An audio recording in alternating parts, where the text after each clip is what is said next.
Good afternoon, President Coleman, the Board of Trustees, to faculty, parents, family, and friends of the class of 2010. Congratulations on your graduation, and thank you for allowing me the honor of being a part of it. Let me acknowledge your wonderful governor, Jennifer Granholm, your mayor, John Heafjay, and all the members of Congress who are here today. It is a privilege to be with you on this happy occasion. And, you know, it's nice to spend a little time outside of Washington. Now, don't get me wrong. Washington is a beautiful city. It's very nice living above the store. You can't beat the commute. It's just sometimes all you hear in Washington is the clamor of politics. And all that noise can drown out the voices of the people who sent you there. So when I took office, I decided that each night I would read 10 letters out of the tens of thousands that are sent to us by ordinary Americans every day. This was my modest effort to remind myself of why I ran in the first place. Some of these letters tell stories of heartache and struggle. Some express gratitude. Some express anger. I'd say a good solid third call me an idiot, which is how I know that I'm getting a good representative sample. Some of the letters make you think, like the one that I received last month from a kindergarten class in Virginia. Now, the teacher of this class instructed the students to ask me any question they wanted. So one asked, how do you do your job? Another asked, do you work a lot? Somebody wanted to know if I wear a black jacket or if I have a beard. Clearly, they were getting me mixed up with the other tall guy from Illinois. And one of my favorites was from a kid who wanted to know if I lived next to a volcano. I'm still trying to piece the thought process on this one. Love this letter. But it was the last question from the last student in the letter that gave me pause. The student asked, are people being nice? Are people being nice? Well, if you turn on the news today, or yesterday, or a week ago, or a month ago, particularly one of the cable channels, you can see why even a kindergartner would ask this question. We've got politicians calling each other all sorts of unflattering names. Pundits and talking heads shout at each other. The media tends to play up every hint of conflict because it makes for a sexier story, which means anyone interested in getting coverage feels compelled to make their arguments as outrageous and as incendiary as possible. Now, some of this contentiousness can be attributed to the incredibly difficult moment in which we find ourselves as a nation. Fact is, when you leave here today, you will search for work in an economy that is still emerging from the worst crisis since the Great Depression. You live in a century where the speed with which jobs and industries move across the globe is forcing America to compete like never before. You will raise your children at a time when threats like terrorism and climate change aren't confined within the borders of any one country. And as our world grows smaller and more connected, you will live and work with more people who don't look like you or think like you or come from where you do. I really enjoyed Alex's remarks because that's a lot of change. And all these changes, all these challenges, inevitably cause some tension in the body politic. They make people worry about the future. And sometimes they get people riled up. But I think it's important that we maintain some historic perspective. Since the days of our founding, American politics has never been a particularly nice business. It's always been a little less genteel during times of great change.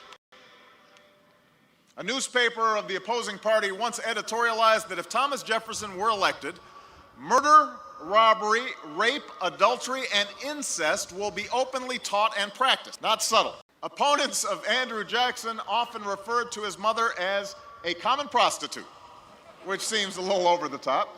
Presidents from Teddy Roosevelt to Lyndon Johnson have been accused of promoting socialism or worse. And we've had arguments between politicians that have been settled with actual duels. There was even a caning once on the floor of the United States Senate, which I'm happy to say didn't happen while I was there. It was a few years before. The point is, politics has never been for the thin-skinned or the faint of heart. And if you enter the arena, you should expect to get roughed up.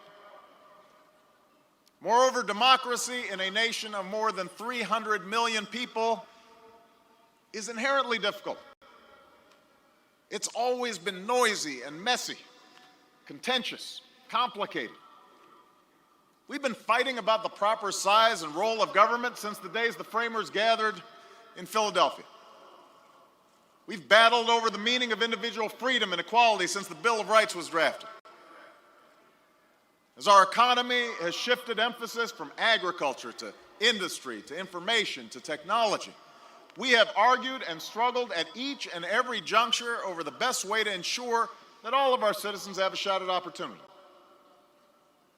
So before we get too depressed about the current state of our politics, let's remember our history. The great debates of the past all stirred great passions. They all made somebody angry, and at least once led to a terrible war. What is amazing is that despite all the conflict, despite all its flaws and its frustrations, our experiment in democracy has worked better than any form of government on earth. On the last day of the Constitutional Convention, Benjamin Franklin was famously asked, well, doctor, what have we got? A republic or a monarchy? And Franklin gave an answer that's been quoted for ages. He said, a republic, if you can keep it. If you can keep it. Well, for more than 200 years, we have kept it. Through revolution and civil war, our democracy has survived. Through depression and world war, it has prevailed. Through periods of great social and economic unrest, from civil rights to women's rights, it has allowed us slowly, sometimes painfully, to move towards a more perfect union.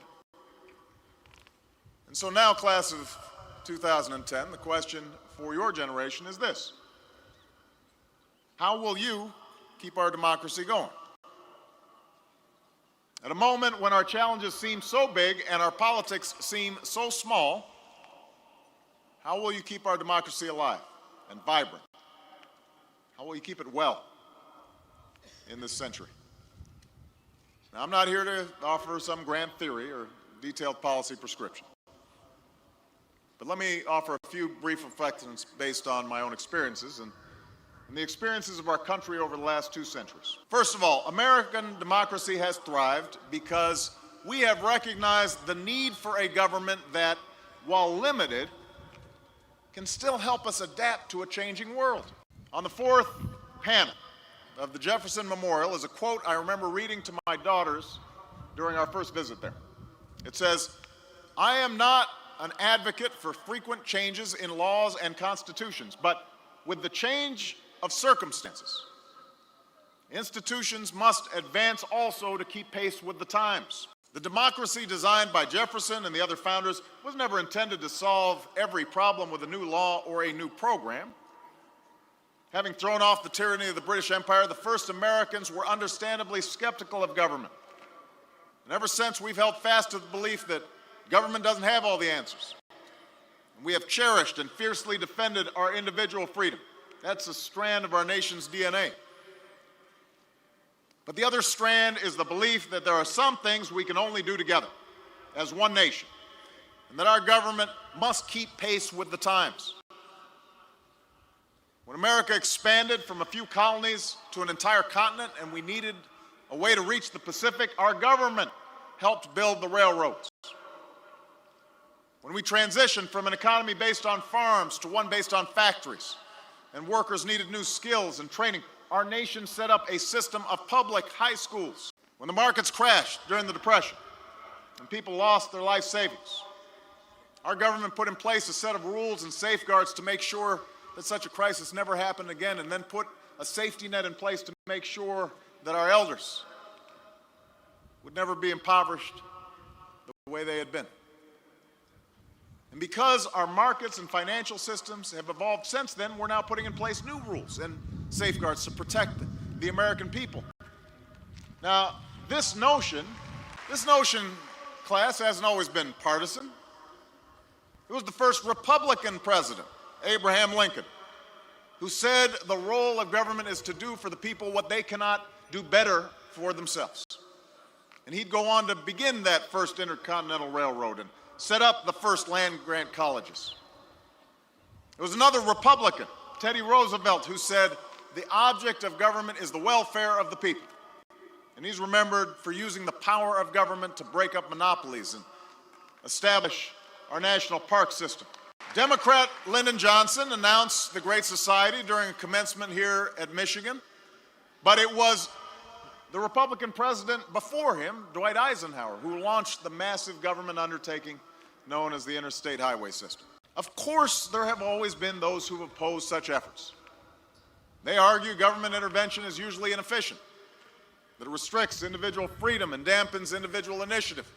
And in certain instances, that's been true. And for many years, we had a welfare system that too often discouraged people from taking responsibility for their own upward mobility. At times, we've neglected the role of parents rather than government in cultivating a child's education. Sometimes regulations fail, and sometimes their benefits don't justify their costs. But what troubles me is when I hear people say that all of government is inherently bad. And one of my favorite signs during the healthcare debate was somebody who said, "Keep your government hands out of my Medicare," which is essentially saying, keep government out of my government-run healthcare plan. You know, when our government is spoken of as some menacing, threatening, foreign entity, it ignores the fact that in our democracy, government is us. We, the people, hold in our hands the power to choose our leaders and change our laws and shape our own destiny. Government's the police officers who are protecting our communities and the servicemen and women who are defending us abroad. Government is the roads you drove in on and the speed limits that kept you safe. Government is what ensures that mines adhere to safety standards and that oil spills are cleaned up by the companies that caused them. Government is this extraordinary public university, a place that's doing life-saving research and catalyzing economic growth and graduating students who will change the world around them in ways big and small. And the truth is, the debate we've had for decades now between more government and less government, it doesn't really fit the times in which we live. We know that too much government can stifle competition and deprive us of choice and burden us with debt. But we've also clearly seen the dangers of too little government, like when a lack of accountability on Wall Street nearly leads to the collapse of our entire economy. So, class of 2010, what we should be asking is not whether we need big government or a small government, but how we can create a smarter and better government. Because in an era of iPods and TiVo, where we have more choices than ever before, even though I can't really work a lot of these things, but I have 23-year-olds who do it for me. Government shouldn't try to dictate your lives, but it should give you the tools you need to succeed. Government shouldn't try to guarantee results, but it should guarantee a shot, an opportunity for every American who's willing to work hard. So yes, we can and should debate the role of government in our lives. But remember, as you are asked to meet the challenges of our time, remember that the ability for us to adapt our government to the needs of the age has helped make our democracy work since its inception. Now, the second way to keep our democracy healthy is to maintain a basic level of civility in our public debate. These arguments we're having over government and healthcare and war and taxes, these are serious arguments. They should arouse people's passions. And it's important for everybody to join in the debate with all the vigor that the maintenance of a free people requires. But we can't expect to solve our problems if all we do is tear each other down. You can disagree with a certain policy without demonizing the person who espouses it. You can question somebody's views and their judgment without questioning their motives or their patriotism. Throwing around phrases like socialists, and Soviet-style takeover, and fascists, and right-wing nut, that may grab headlines, but it also has the effect of comparing our government, our political opponents, to authoritarian, even murderous regimes. Now, we've seen this kind of politics in the past. It's been practiced by both fringes of the ideological spectrum, by the left and the right, since our nation's birth, but it's starting to creep into the center of our discourse. And the problem with it is not the hurt feelings or the bruised egos of the public officials who are criticized. Remember, they signed up for it. Michelle always reminds me that. The problem is that this kind of vilification and over-the-top rhetoric closes the door to the possibility of compromise. It undermines democratic deliberation.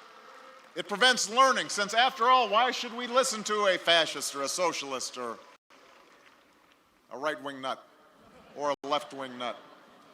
It makes it nearly impossible for people who have legitimate but bridgeable differences to sit down at the same table and hash things out. It robs us of a rational and serious debate, the one we need to have about the very real and very big challenges facing this nation. It coarsens our culture, and at its worst, it can send signals to the most extreme elements of our society that perhaps violence is a justifiable response. So what do we do? As I found out after a year in the White House, changing this type of politics is not easy. And part of what civility requires is that we recall the simple lesson most of us learned from our parents. Treat others as you would like to be treated, with courtesy and respect. But civility in this age also requires something more than just asking if we can't just all get along. Today's 24/7 echo chamber amplifies the most inflammatory sound bites louder and faster than ever before. And it's also, however, given us unprecedented choice. Whereas most Americans used to get their news from the same 3 networks over dinner or a few influential papers on Sunday morning, we now have the option to get our information from any number of blogs or websites or cable news shows. And this can have both a good and bad development for democracy. For if we choose only to expose ourselves to opinions and viewpoints that are in line with our own, studies suggest that we become more polarized, more set in our ways. That'll only reinforce and even deepen the political divides in this country. But if we choose to actively seek out information that challenges our assumptions and our beliefs, perhaps we can begin to understand where the people who disagree with us are coming from. Now, this requires us to agree on a certain set of facts to debate from. That's why we need a vibrant and thriving news business that is separate from opinion makers and talking heads. That's why we need an educated citizenry that values hard evidence and not just assertion. As Senator Daniel Patrick Moynihan famously once said, everybody is entitled to his own opinion, but not his own facts. Still, if you're somebody who only reads the editorial page of the New York Times, try glancing at the page of the Wall Street Journal once in a while. If you're a fan of Glenn Beck or Rush Limbaugh, try reading a few columns on the Huffington Post website. It may make your blood boil. Your mind may not be changed. But the practice of listening to opposing views is essential for effective citizenship. It is essential for our democracy. And so too is the practice of engaging in different experiences with different kinds of people. If I look out at this class and I realize for 4 years at Michigan, you have been exposed to diverse thinkers and scholars, professors and students. Don't narrow that broad intellectual exposure just because you're leaving here. Instead, seek to expand it. If you grew up in a big city, spend some time with somebody who grew up in a rural town. If you find yourself only hanging around with people of your own race or ethnicity or religion, include people in your circle who have different backgrounds and life experiences. You'll learn what it's like to walk in somebody else's shoes. And in the process, you will help to make this democracy work. Which brings me to the last ingredient in a functioning democracy, one that's perhaps most basic and has already been mentioned, and that is participation. Class of 2010, I understand that one effect of today's poisonous political climate is to push people away from participation in public life. If all you see when you turn on the TV is name calling, if all you hear about is how special interest lobbying and partisanship prevented Washington from getting something done, then you might think to yourself, what's the point of getting involved? Here's the point. When we don't pay close attention to the decisions made by our leaders, when we fail to educate ourselves about the major issues of the day, when we choose not to make our voices and opinions heard, that's when democracy breaks down. That's when power is abused. That's when the most extreme voices in our society fill the void that we leave.